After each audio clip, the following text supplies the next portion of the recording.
If I was the kind of person who made YouTube videos with titles designed to sucker people in, well, I'd probably get 10 times as many views, but also, I think I could make a pretty decent tier list for PC Engine shoot-'em-ups at this point.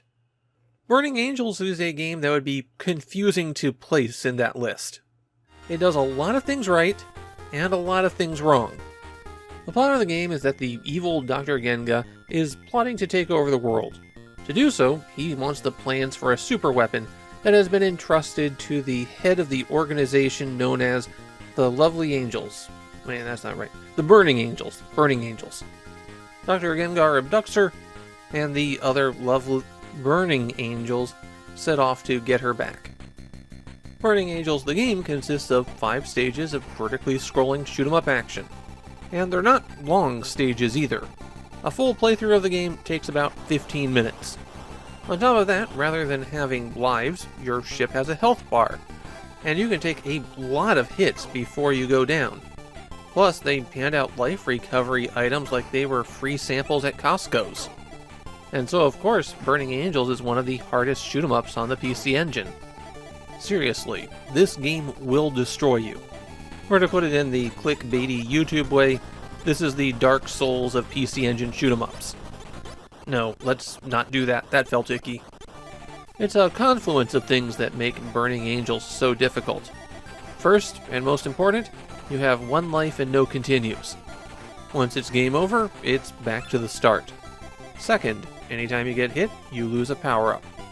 Naturally, that means that once you get hit, it's easier to get hit again.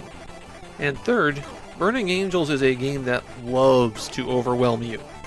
From stage 2 on in particular, you will be in a flood of enemies that all take a lot of hits to destroy, and they have plenty of bullets for you.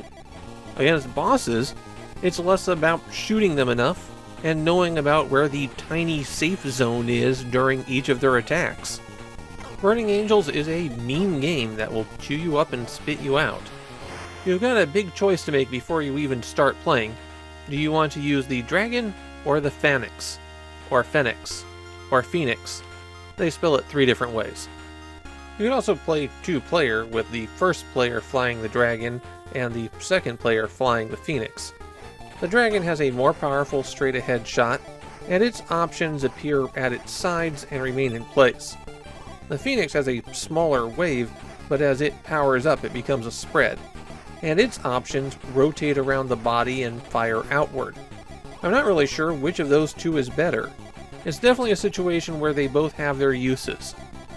Power-ups drop from the big red ships that look like they have domes on the top. They move back and forth in a wave motion, and take a lot of hits to pop. And then you have to collect the item that comes out. Getting the B will give you the options, and collecting an M will give you missiles. P's increase the firepower of your main weapon. And the stars? Well, the stars fill up the little bar in the middle. Once that meter gets full, you can hold down select and press either button 1 or button 2. In fact, this is the only thing that button 1 does in the game. Regardless of which you choose, the ship that you're not flying will come out and merge with yours. And then pressing button 2 will do a super attack that uses up some of the meter. If you use button 2 to summon the other ship, then you'll turn into a Firebird. You're invincible and can smash through everything. If you change with button 1, then pressing button 2 will fire a massive beam straight ahead. Both of these attacks will just melt bosses, and that makes them extremely useful for getting through some tough sections of the game. The stages in Burning Angels can have some pretty nifty gimmicks.